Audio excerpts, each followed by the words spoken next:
Midang adu Joy ki imung yamna wana lenkirami. Nonga labada Joy na Santi da asumna hairami.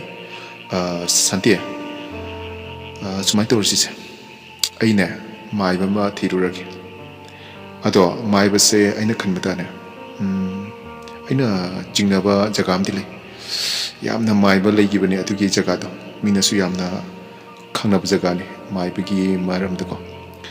Ado ay atudamta chalaga hangluge aduga chakse aina khanbada chaksaraga chaladi thengadaba male aduna chakse ay hotel da oina charurage aduna noi chaminaramo ay damakta chak hapronuko santina da adumaina tawge ga tawra sumaina ne yamna kuina leiragati akoise afaba gadaba mande aduna hoi adumaina tawbuna phagada male asumna Santi amasung Joy wa tanaraba matungda Joy mayumdagi thokhirami aduga mahakna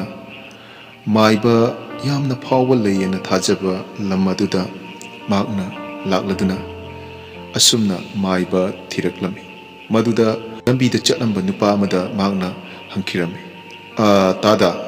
wam thangjagiba saida oza tomalana haijibu khangbibro mina haibda oza maiba tomalse yamna maming chatlen hai ado ma amta unajage tawbane ado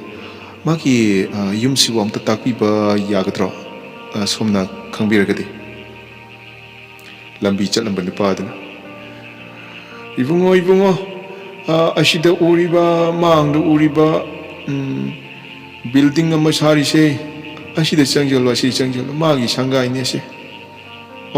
tade amna nuaijare adu ashida oina ai changlage asumna Joy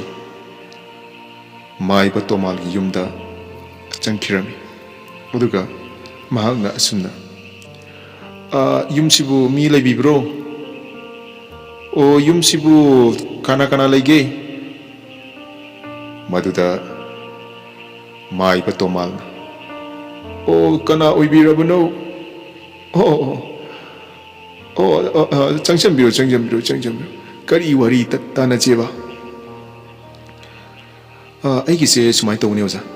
aigi imungse tamnabana laiba ngamdri ado yaragadi ozana amtang lakpiraga yengbiyo haijagena laksabani oza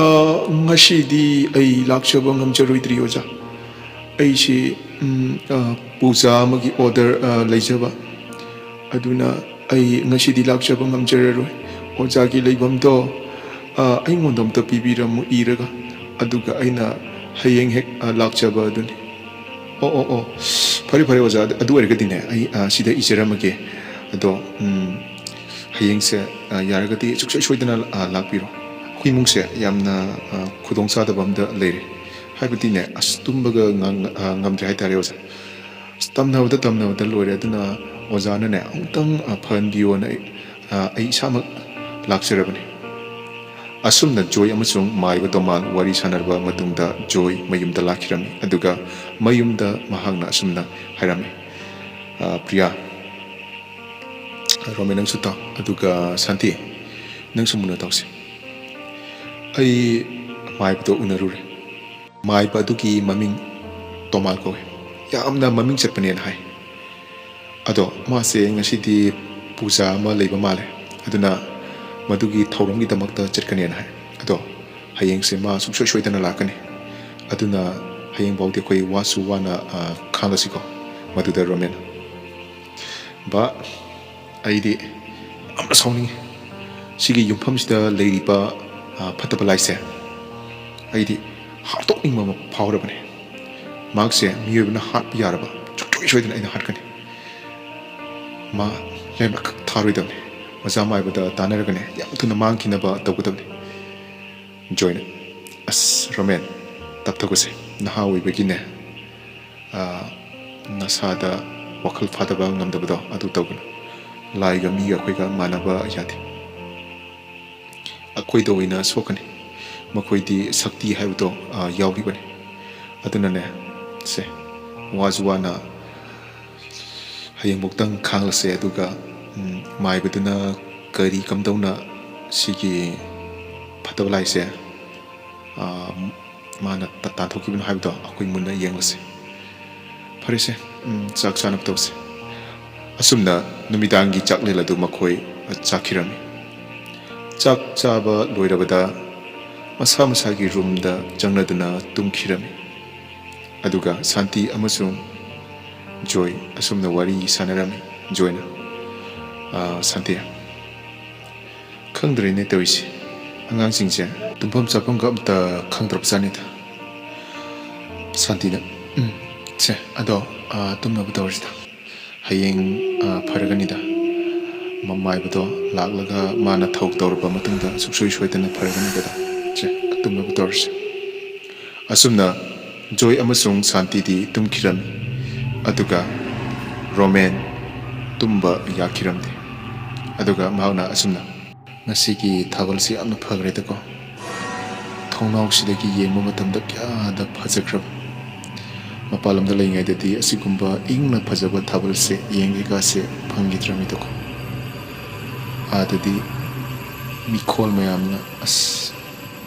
thabalgi phajaba ga se loina mangkhida first tumna batarki mahakna tumna ba tawringai aduda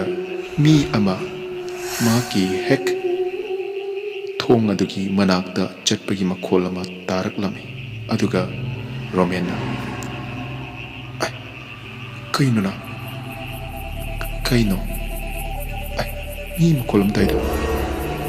khong sabi makholam taida sibo masidi ai thoga oina yenglaga nati kiba yatri machine put lamira ti yengke aduga chapsagi mak khangnaba tawdaba yatri asumna mak sounding up tawna hogul aduna thong adu hangkiran aduga thong adu hangba matamdadi mi ama chattuna lerame hek yengbada mahaki machanpi priya adu malami maduda mahakna as kaino toisibo pisu khonge aduga kaino da yumda chatpa ni sidabu huina khongba yabrane ase ayam jingai sibu priya sumalida aibu kauna pharibza priya si kauri yengi priya ro maduda wa amuta ngangkide adubu nupi aduna chapnauna lepkhira aduga mana priya na tabro nangbo se kumo nangbu priya na tabraba maduda chatliba nupi aduna mamai onthropa matamda maki mamai adu maina chakkhibagumda akaba ngata oirami maduda roman kiraduna maki roomda chenchalaklami aduga thong lonkirami maduda mana ach kaina orisiba edi priyane na khanmane adugadi priya su oiramde hais sidi karino aidi phingok shepidura na khanmane adu hojikitudi phingok su sete aduga karino toisbo phingok setabi amasu leiram zara khuimungse as aidi amna kireda mahakna adumna kiduna leiringai aduda nupi ama kappagi makhol mahakna thongnau adudagi takhirami maduda romena aina kiduna leiringai sida kaidagino kappagi makhol amu taraisibo thongnau sida patai thongnau sida amtangbu yengine phingok sepido oiribra aduga hosiki mi do oiribra maduda mahaki gate aduda nupi ama chattuna leirami madudi phingok sepisu oiramde adubu murap toba phijol ama setpaga loinana maki thongal aduda hangat anda chattuna leirami masam manado makhada tabi mahutta mathaklomda haigatlami maduda romena yamna ngaklami amasung akibi yamna phaurami aduga romena mahaki babada call tawge tawba matamda network ki problem lay haiduna mahaki customer care gi mising aduna call tawba matamda hairakpadu mahakna taram maduda romen yamna saukhirami ꯑꯗꯨꯒ Roman ꯃꯁꯤꯒꯤ ꯐꯣꯟꯁꯤꯗ ꯊꯨꯒꯥꯏꯔ ꯄꯤꯟꯒꯗꯕꯅꯤ ꯑꯆꯤꯟ ꯑꯀꯥꯏ ꯃꯇꯝꯗ ꯍꯦꯛꯇ ꯌꯥꯗꯕ ꯅꯦꯠꯋꯥꯔꯛꯅꯦꯅ ꯍꯦꯛꯇ ꯀꯥꯗꯕ ꯑꯗꯨꯒ ꯀꯩꯒꯨꯝꯕ ꯃꯇꯝꯗꯅ ꯍꯦꯛꯇ ꯌꯥꯔꯛꯀꯅꯤ ꯍꯧꯖꯤꯛꯀꯥꯟꯒꯤ ꯅꯦꯠꯋꯥꯔꯛ ꯑꯣꯏꯔꯣ ꯐꯣꯟ ꯑꯣꯏꯔꯣ ꯁꯦꯟꯗꯅꯤ ꯃꯣꯏꯅ ꯇꯥꯜꯂꯤꯕ ꯃꯤꯒꯤ ꯑꯆꯤꯟ ꯑꯀꯥꯏ ꯍꯥꯏꯕꯁꯦ ꯈꯪꯈꯤꯗ꯭ꯔꯕꯅꯤ ꯔꯣꯃꯦꯟꯅ ꯑꯗꯨꯝꯅ ꯍꯥꯏꯗꯨꯅ ꯂꯩꯔꯤꯉꯩ ꯑꯗꯨꯗ ꯈꯪꯍꯧꯗꯅ ꯃꯥꯒꯤ ꯀꯥꯒꯤ ꯃꯩ ꯑꯗꯨ ꯃꯨꯠꯈꯤꯔꯝꯃꯤ ꯑꯗꯨꯒ ꯅꯣꯡꯁꯨ ꯈꯪꯃꯪ ꯃꯪꯁꯤꯜꯂꯝꯃꯤ ꯃꯍꯥꯛꯀꯤ ꯀꯥꯗꯣ ꯄꯨꯝꯃꯝ ꯃꯝꯈꯤꯔꯝꯃꯤ ꯑꯗꯨꯒ ꯃꯍꯥꯛꯅ ꯐꯣꯟꯒꯤ ꯇꯣꯔꯆ ꯂꯥꯏꯠꯇꯨ ꯀꯥꯞꯂꯨꯕ ꯃꯇꯝꯗꯗꯤ ꯃꯥꯒꯤ ꯐꯃꯨꯡ ꯑꯗꯨꯗ ꯅꯨꯄꯤ ꯑꯃ ꯐꯝꯗꯨꯅ ꯂꯩꯔꯝꯃꯤ ꯃꯗꯨꯗ ꯔꯣꯃꯦꯟ ꯀꯩꯅꯣ ꯇꯧꯏꯁꯤꯕꯣ ꯑꯁꯨꯝꯅ ꯃꯍꯥꯛ ꯍꯥꯏꯔꯒ ꯃꯥꯒꯤ ꯐꯣꯟꯒꯤ ꯇꯣꯔꯆ ꯂꯥꯏꯠ ꯑꯗꯨ ꯃꯨꯠꯈꯤꯔꯝꯃꯤ ꯃꯗꯨꯗ ꯃꯍꯥꯛꯀꯤ ꯐꯣꯟ ꯑꯗꯣ ꯀꯤꯕꯣꯏ ꯂꯥꯛꯄꯣꯏ ꯃꯍꯥꯛꯀꯤ ꯃꯈꯨꯠꯇꯒꯤ ꯐꯣꯟ ꯇꯥꯈꯤꯔꯝꯃꯤ ꯃꯝꯇ꯭ꯔꯤꯛ ꯃꯝꯃꯕ ꯀꯥ ꯑꯗꯨꯗ ꯃꯍꯥꯛ ꯑꯀꯤꯕꯅ ꯊꯟꯈꯤꯔꯝꯃꯤ ꯑꯗꯨꯒ ꯃꯍꯥꯛꯅ ꯀꯟꯅ ꯂꯥꯎꯈꯤꯔꯝꯃꯤ ꯀꯟꯅ ꯂꯥꯎꯕ ꯃꯇꯝ ꯑꯗꯨꯗ ꯃꯍꯥꯛꯀꯤ ꯃꯃꯥ ꯃꯍꯥꯛꯀꯤ ꯕꯕꯥ ꯑꯃꯗꯤ ꯃꯍꯥꯛꯀꯤ ꯃꯆꯟꯅꯨꯄꯤ ꯆꯦꯟꯊꯣꯔꯛꯇꯨꯅ ꯊꯣꯡ ꯑꯗꯨ ꯍꯥꯡꯇꯣꯛꯂꯝꯃꯤ ꯃꯗꯨꯗ ꯔꯣꯃꯦꯟ ꯋꯥꯟꯊꯗꯨꯅ ꯂꯩꯔꯝꯃꯤ ꯃꯗꯨꯗ ꯃꯍꯥꯛꯀꯤ ꯃꯄꯥ ꯖꯣꯏꯅ ꯔꯣꯃꯦꯟ ꯁꯦ ꯑꯝꯇ ꯍꯧꯒꯠꯂꯁꯦ ꯅꯪꯕꯨ ꯇꯥꯕ꯭ꯔꯣ ꯑꯩꯅ ꯀꯧꯔꯤꯁꯦ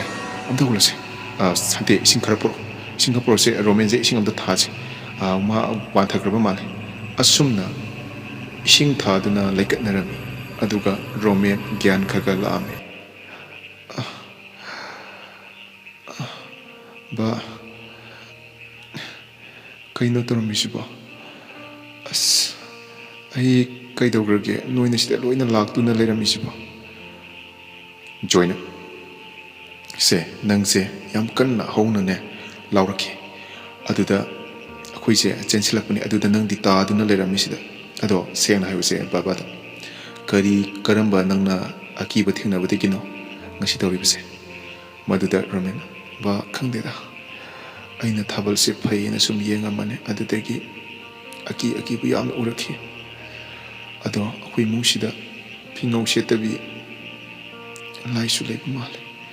ꯑꯩꯈꯣꯏꯒꯤꯁꯦ ꯂꯥꯏ ꯑꯃꯈꯛꯇꯪꯅ ꯁꯥꯟꯅꯕ ꯅꯠꯇꯦ ꯌꯥꯝꯅ ꯌꯥꯝꯕ ꯃꯥꯜꯂꯦ ꯑꯗꯨꯅ ꯑꯩꯉꯣꯟꯗ ꯀꯤꯕ ꯐꯥꯎꯔꯛꯄꯗꯒꯤ ꯂꯥꯎꯈꯤꯕꯅꯦ ꯑꯁꯨꯝꯅ ꯅꯨꯃꯤꯗꯥꯡ ꯑꯗꯨ